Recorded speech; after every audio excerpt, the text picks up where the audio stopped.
often measure progress in small steps.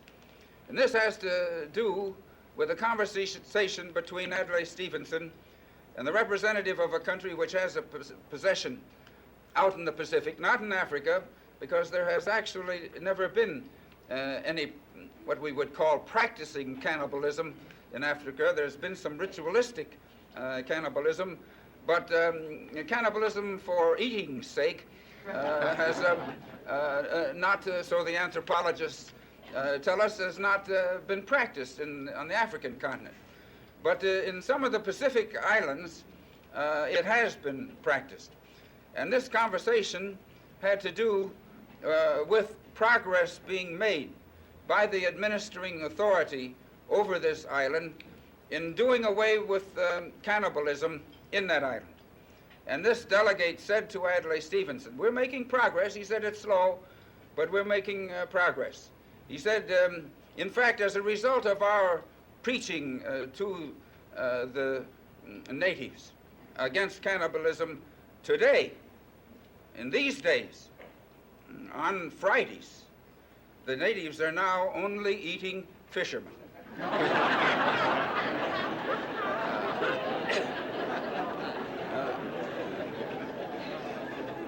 Well, now, I would like to say a few things about the United Nations. As good, as fine, as decent a community as it can possibly be. To make it possible for Atlanta, for the state of Georgia, for the nation of the United States to be just as good, as morally good, and as strong as it can possibly be. Because our nation, not by any option on its part, and not even by its volition, has come to possess a position of leadership in the world which is unparalleled in the history of nations. No nation has ever borne the responsibilities internationally, relations among nations of leadership that the United States bears today. The extent to which we as citizens help this country reach its maximum potential of strength, of prestige, of leadership is as fine a contribution as any individual can make, not only to his country, but indirectly to the cause of peace and human advancement in the world. And so it's encouraging, it's inspiring to me to see in the city of Atlanta, which in many respects is a much maligned city, as indeed most cities are, north or south, as a matter of fact. I come from one which is very much maligned, and there are plenty of reasons for criticizing New York. Here at the table, before I got up, we were talking about the hotel situation, and that came up because when I got off the plane this morning and was tackled at the airport at the press, there were quite a few of the reporters present with mics and so on. I came from the United Nations. I'm supposed to be dealing with the problems and issues and the anxieties of the wide world. These men immediately jumped me on the question of Atlanta hotels, and specifically, had I been turned down at an Atlanta hotel. We stuck pretty well to the Dinky Plaza. But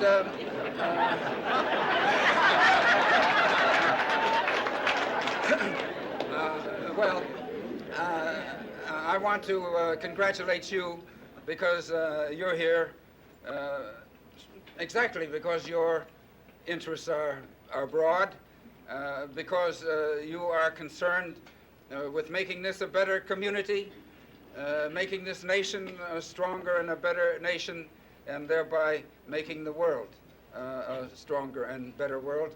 I am happy to be in such company. I am particularly happy to be in this company under conditions that are so relaxed and so utterly integrated as those here, if I may use this very bad word.